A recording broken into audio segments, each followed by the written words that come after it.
Okay. All right, this time with the undisputed world of MMA. How you doing today? Good, very good, my man. Good.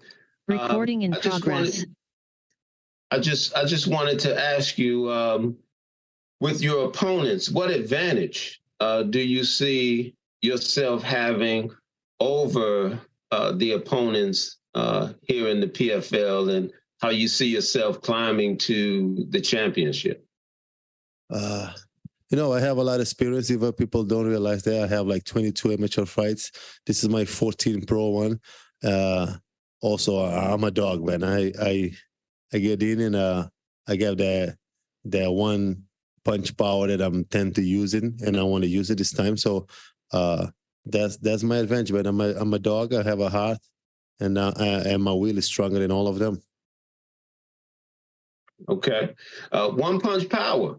So what else can you see yourself using and or doing to show a greater dynamic to your fight ability? I mean, as far as being taken down, where do you see yourself being more versatile to show these guys that you came ready? I'm definitely ready. No, I did a great camp this time. I trained with Arjan Bhullar, the ONE FC champion. He's an Olympic wrestler. We wrestled a lot, so I'm ready. In 14 fights, nobody able to take me down. Maybe they took me down once, but I will get up right away. My wrestle is on point. My strike is very dynamic this time. I'm willing to, and I'm going to mix it up this time on Friday. I'm going to mix it up with a lot of kicks and punch, close the distance, and I'm ready, man. I'm ready for wherever the fight go. Thank you. Best wishes. Thank you, Ron. Jonathan. What's going on, man? Hope you're doing well. Jonathan Ramlakan, 5 Reasons Sports. We actually spoke last week, and you talked about training with Jon Jones and the mental adjustments and the mental strategies he had coming in. How did you take some of those strategies and maybe implement it in this fight camp? Yeah, I mean, we all different. Jon is a special athlete, special human being. But he definitely helped me a lot about how I approach fights, and the moment, take the moment, because this is a one in a lifetime moment. This fight career is short, so every time we step in the cage, we should do 100%. We should leave it all there. That's my mindset now. No, every time I step in the cage, it may be my last fight, so it will be do or die. Awesome, thank you. And short man power, let's go. Let's go, man. Anik.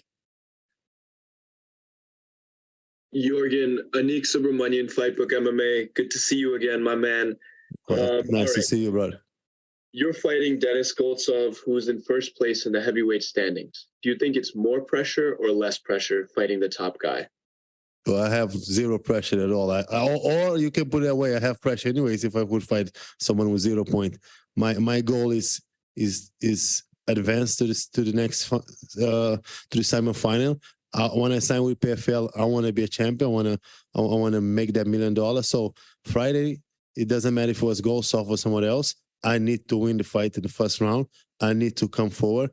Of course, with Goltsov, a little difficult. He's very smart. He's one of the most smarter fighters in the roster. A very technical, tall, great jab, great ground and pound.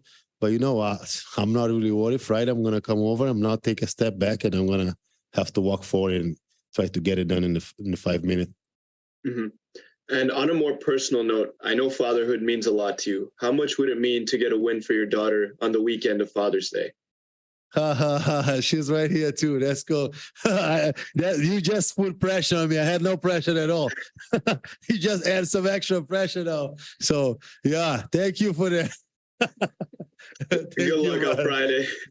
Thank you, man. Harry. Hey, Yorgan. Harry Mack from the Bookie's Basement. I hope you're doing well. How you doing, brother?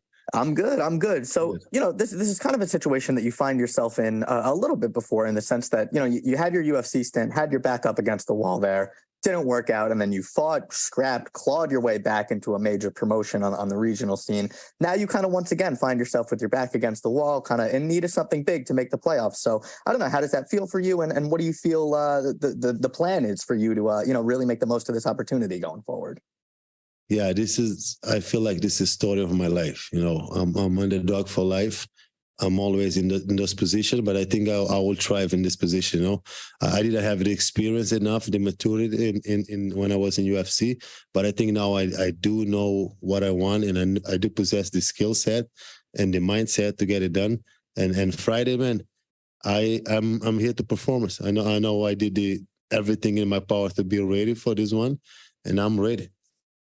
Love to hear it. And so, Yorgan, I know you are probably way less terminally online than I am, but I know fight fans, they like to pick at you. They like to troll at you on social media. So my last question here, how many social media trolls do you think you could take at once in the smart cage? How many would it take to bring down the Mad Titan? That's the funny thing. They don't fight. You know, the trolls don't fight. They sit in the couch and they just talk. Also, you know, it is what it is. People like to troll athletes, but I think if you're in this position, you put yourself in a position. Remember, we choose to be a fighter. We should be able to deal with the trolls. Oh, well, thank you very much, Yorgan. Best of skill. Thank you, man. Marty. Hey, Yorgan. Just a question regarding the fight itself. Last time out, you fought Danilo Marquez. This time out, you're fighting Denis Goltsov. Similar height difference between the two. Last time out, it was a pretty low volume affair. How do you feel like you're gonna approach this fight a little bit differently? Yeah, terrible affair, man. I couldn't cut him off the cage. He used his height very smart, with the kicks, and he barely threw a punch, but he used his reach very good. I was frustrated. I froze. I couldn't do it. Every time I tried to step in, he changed his level. I don't think I threw 20 punches at all in that fight. So this time I had no choice. I want to win. I have to win. I have no choice. I need to win the first round. So I'm going to be willing to take more risks. And because to me, lose first round or lose by decision, it'll do the same. I won't go nowhere. So to me, I'm going to leave it all in 5 minutes. I have to close the distance. I have to make mistake. I have to hit those jab. It is what it is. Yeah, speaking of those kicks, it seemed like you struggled with that front teep kick that he was throwing, and that really helped him keep his distance. Do you have a specific plan to avoid those kicks or to counter those kicks with something specific? Damn right. We're going to close that distance really quick. Soon the fight start, I'm going to be the one throwing first. I'm going to be the one walking forward. There's no kicking distance anymore. The only kick is the distance in the kick, so I'm going to close that distance, and we're going to have to box. We either box or wrestling. I know he's a sambo specialist. He's very good, but I'm ready for whatever he's going to bring it. Good luck. Thank you. Thank you, Rod. Jake. Yorgan, my man, how's it going? Jake Noah from Scrap News. Good.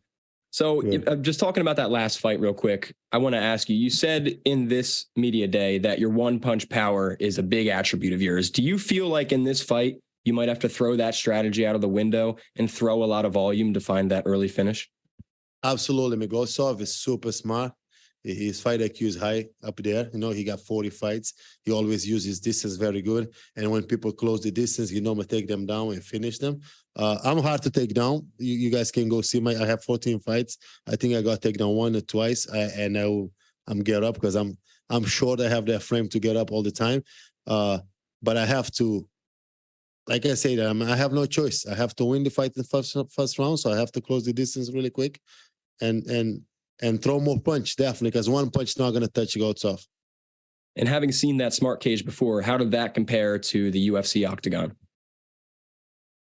I always fought the pay-per-view card, so I always fought the big cage. I think they are the same. And it was like, same atmosphere, same type of vibe, not much difference in any of that? My UFC career was crazy because I do fought once in Australia, which was 57,000 people. Then the other 3 fights was in coronavirus. So one in Abu Dhabi, Jacksonville was no crowd, and the last one in Vegas too, in Apex, no crowd. So it was all crazy. One with a 57,000, the other 3 with no crowd. The PFL is nice. It seems like my local shows. Normal, like I feel the crowd. I feel people screaming, and I like the PFL vibe. And then last one from me. We already talked about your daughter a little bit. I know she's there with you. Will she be at the fight on Friday night? Always, but I do this for my family, and I like my family to be around me all the time. And for my daughter, is always, life is not easy. she need to see that sometimes I win, sometimes I lose. That's what you gotta teach your kids. Not always the sunshine and rainbow. So she's with me. I win, we celebrate, and then when I lose, I man up, I get up, and they do it again. So I want to pass that to her because I'm not gonna be here forever, and I want her to be a strong woman when she grow up. Awesome, man. Thanks so much. Thank you. Jake Christian. What's up, man? Titan, how are you? What's up, my man? Good. I'm doing all right, sir. Jay Christian Gary at Focus Fights Audio. Just got to ask a couple of questions to you. Absolutely. First of all, as was mentioned before, Denis Goltsov has a ton of experience, 37 fights in total. Been fighting probably since you were knee-high to a grasshopper. But when it comes down to your fight coming up on Friday, which will be the featured prelim on ESPN Plus, do you feel all that experience that Denis has is going to probably be his downfall? Absolutely. No, he got a lot of fights. I think he feel like he fought guys like me already. So he probably think he have the blueprint to beat guys like me. But I'm coming different though. I'm motivated. I need to get this done in the first round. I need to push the pace. And I do believe that the heavyweight division, it doesn't matter your experience, the fight is 50-50. I have the power, I have the skills, and I'm just gonna let it go. Okay, and one more question just to keep it moving. When it comes down to this, you could have the opportunity to knock off the #1 seed in the PFL heavyweight division. But let's just say you take that momentum, move it all the way up to the $1 million fight and win that $1 million cash prize and the PFL heavyweight title. If you were to basically call it in, what would you hope that younger generations would learn about your career, especially those from your native Cape Verde? Yeah, man, I tell everybody, not just in fighting, in life in general, I mean, doesn't matter where you come from, that does not label as a successful or anything in life, you know. Work hard, wherever you come from, work hard, keep consistent, persistent, and believe in yourself. That's me, and that's what I want all the young kids to believe in themselves and be stubborn sometimes, you know, keep moving. Okay, other than that, Yorgan, good luck on Friday. We hope to see you do well, man. Much love. Thank you very much. No problem. Thanks, Yorgan. You're all set for in here today. Appreciate you.